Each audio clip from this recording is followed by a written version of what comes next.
Okay, hey guys, so today in this video we're going to be talking about the Gilded Age, more specifically the presidents of the Gilded Age. So our big question for this unit is, who had more power during the Gilded Age? The presidents or the men of industry? Today we're only focusing on the presidents, and then later we'll talk more about the men of industry. So here are the presidents of the Gilded Age.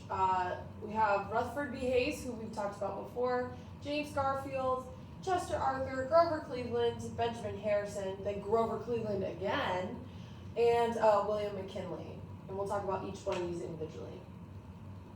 So Rutherford B Hayes, we talked a little bit about him at the end of last unit, right? Because he was one of the presidents to end the Reconstruction.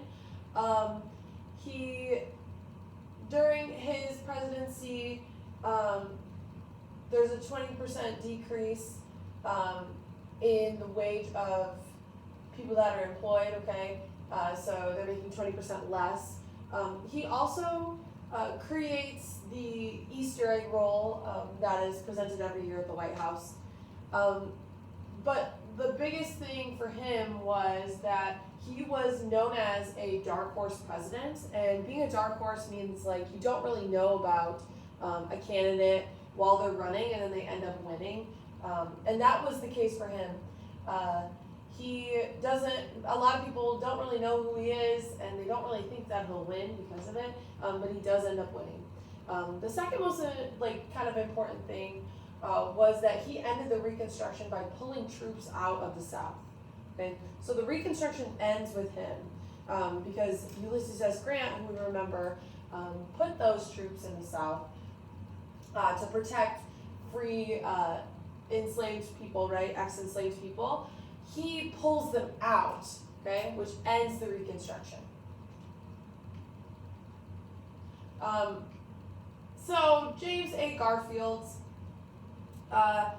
he was just like the Death Star, new to the job, and then killed not that much afterwards. He dies after 200 days in office.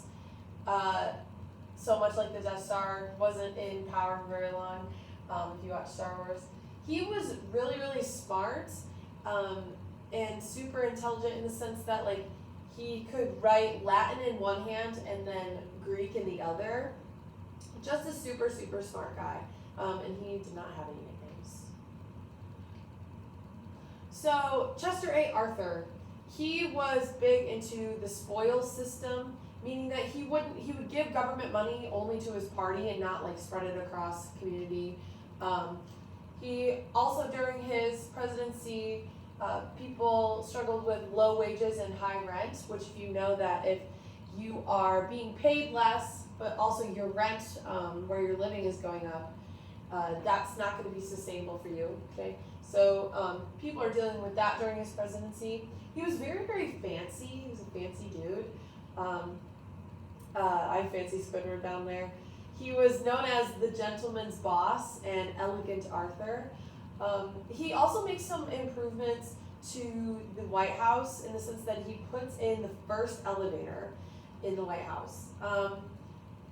He also helps create the modern Navy.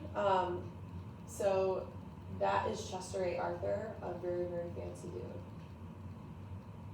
Grover Cleveland, yikes. Okay, so Grover Cleveland hates the media, and one scandal kind of ruins that for him, because when he, for a long time he was a bachelor, he was living the bachelor lifestyle, and years later, this reporter publishes a story about this woman that has come forward and said that he has fathered a child in this whole affair, and it just gets blown out of proportion, and everyone's reporting stuff that isn't true, and so he just goes on to really just hate the media. He was, up until this point, the most the person who used his veto the most, the president that used his veto the most up until this point. He also had no bills being passed during his presidency presidency, and he really believed that people should live without government handouts, and he, because of that, does not support like government support for farmers or military pensions.